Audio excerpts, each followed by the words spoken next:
The new Stalcraft season Back to the Inside Out just got released and it's absolutely jam-packed with new features, reworks, and even a cool new weapon. The list of new things and reworks is honestly so long that I'll be going over what I think are the most important ones. I won't mention every single change to every weapon because that would take ages as the list just goes on. Anyway, without further ado, let's get started. So, first of all, we have the Back to the Inside Out season. This is the name of the new season and this will be the last season that is part of Act 1.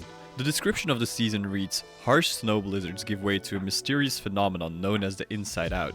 It's time to unravel the secrets of the zone in the new Back to the Inside Out spring season. To get the valuable rewards from the season pass, you'll have to travel to the furthest corners of the Inside Out. But it's worth it, right? So, now you're probably thinking, then what are these rewards that you can get? Alright, so these are the rewards that you can get. The level 500 final reward is the MK47 Mutant. This is an assault rifle and honestly it looks sick. Like both the design and the stats are really good. It is essentially kind of like an AK-15 at first sight when I look at it. However, it can hold a drum mag. Like that's actually crazy. Yeah, that's 75 bullets right there, 49 units of damage with 650 shots per minute. That's pretty good. The only con is it does have quite a steep damage drop off, but I feel like maybe once you're around to 55 meter mark, you won't be using this gun anyway. So I don't think in practice it will be that big of a deal, but that's something we still have to see. It also has plenty of room for attachments, so that's absolutely sick. And then aside from that, you get a bunch of, changing serum, reset essence, some like tools, parts, all that stuff. You get some season currency, which this season is called Insinite. You get cases, which are called Forgotten Supplies. And you get some charms, well, if you buy the battle pass, that is. And you get some skins for the weapons that will be in the battle pass, which is pretty cool, and also another armor. If you just go for the free rewards, you get the base guns without their skins. You get the hollow skin, which it's pretty cool, I guess. It's not for me personally, but that's okay. You get a stash that, honestly, the stash looks really cool in my opinion.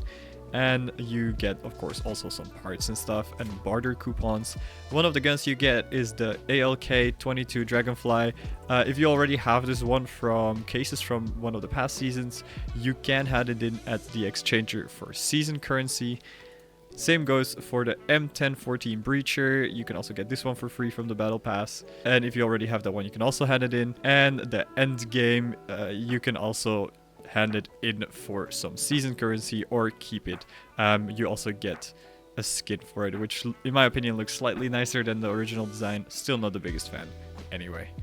And then last but not least, you can get the Grenadier Exoskeleton. This is hands down one of my favorite suits look wise. It's absolutely amazing. It looks sick, but unfortunately it's only a veteran tier, so end game this won't really be making big of a difference aside from collecting dust.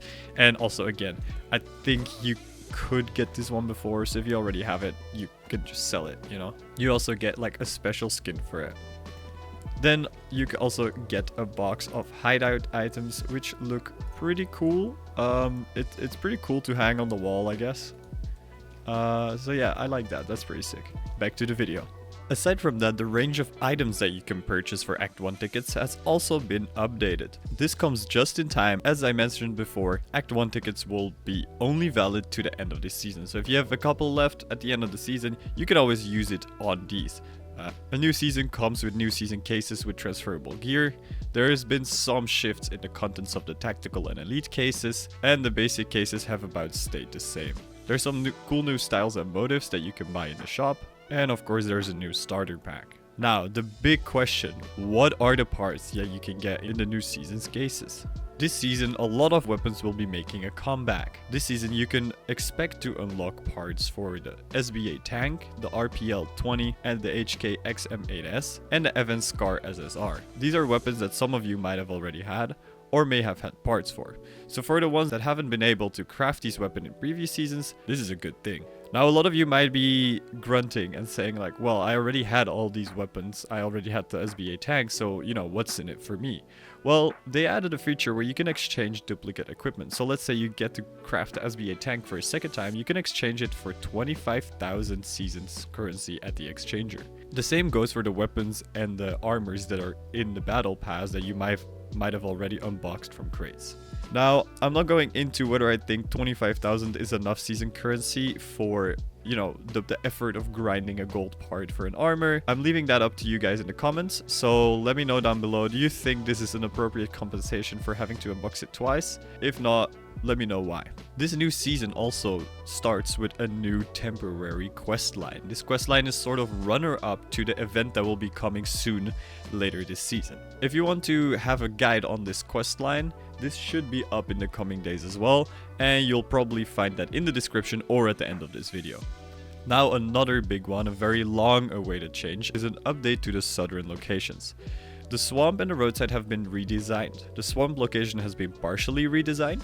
The Stalker's base at the man's HQ has now been moved to the eastern side of the location for a more fairer positioning to the roadside compared to the bandits.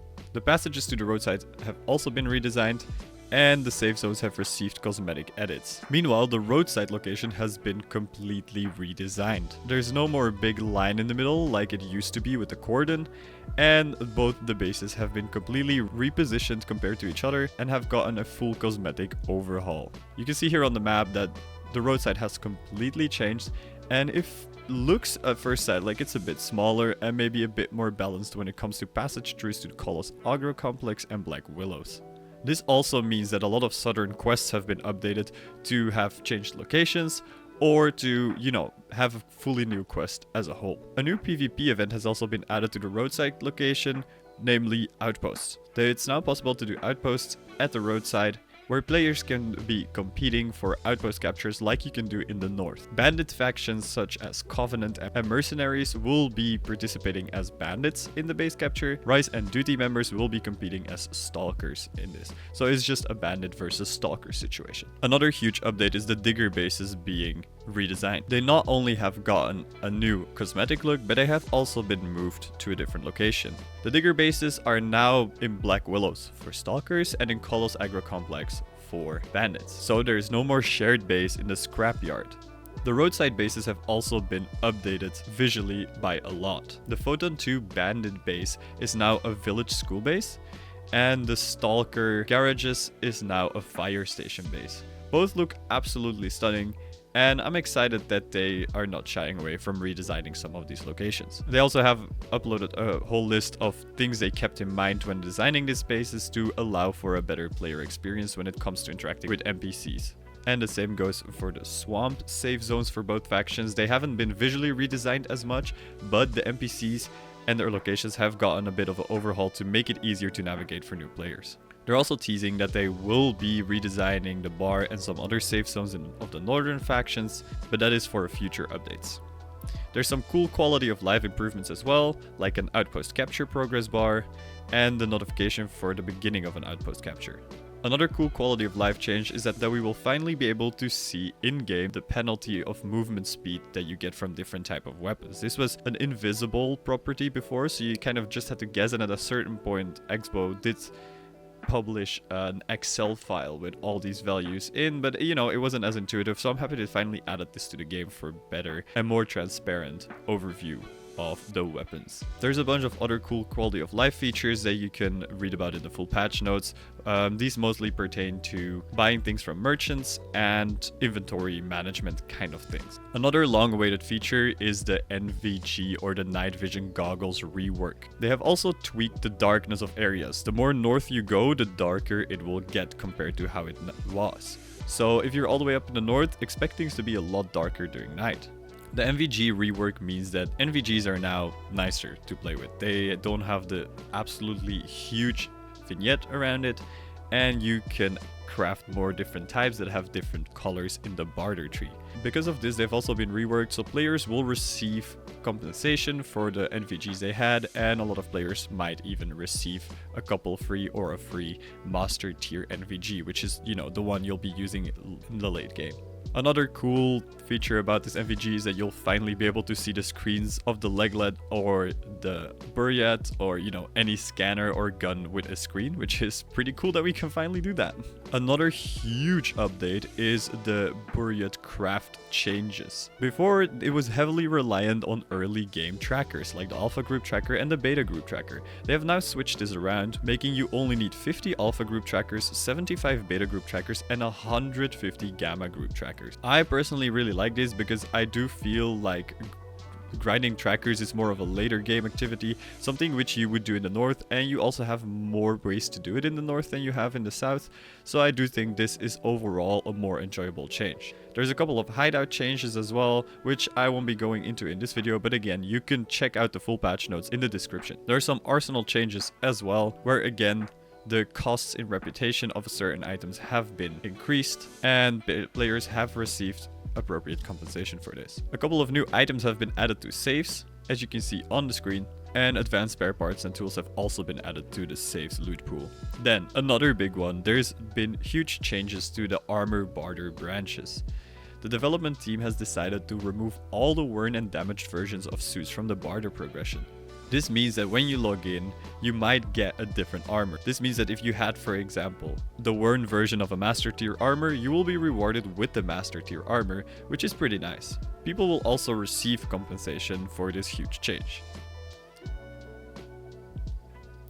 A couple of armors have also gotten their characteristics changed. Again, I'm not going over all of these, but overall later game armors have gotten a slight bullet resistance and laceration increase and some other protection parts, and early game armors have gotten a nerf, which honestly, you know, that's okay. I don't think that's too big of a change. Then of course there's a lot of armor compensation for the player armor being replaced. You can find a full list of what things will be replaced with in the description as well in the full patch notes. A lot of these armors also get additional compensation in the form of trade coins and rubles. There's some balance changes and an HK XM8S rework, and there's some really interesting weapon armor and plate changes.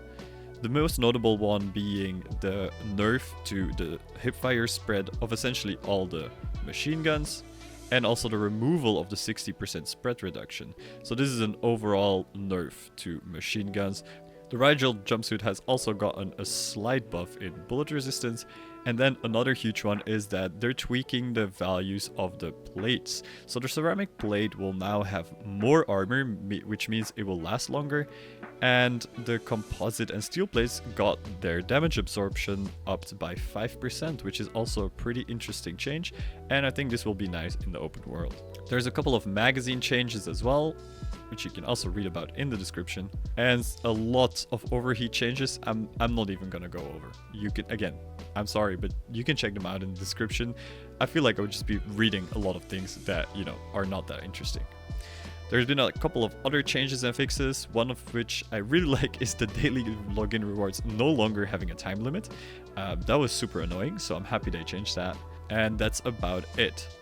Let me know what you think of this update. Do you think they changed a lot of cool things? What do you think of the new season? Are you excited for it? What do you think of all the previous weapons and a lot of like things we had in previous seasons now being in crates again or in the battle pass? Let me know down below. Let me know if you're excited for this season, and if you want to watch some more Stalcraft content, you can click here on the left. If you want to watch the quest guide on the new temporary quest line, click here on the right. It will appear once it's out, so it won't be instantly when this video is released, but it will be soon after. Anyway, thank you for watching this video. I hope you enjoyed it, and all that rests me to say is have a good day in the zone, stalkers.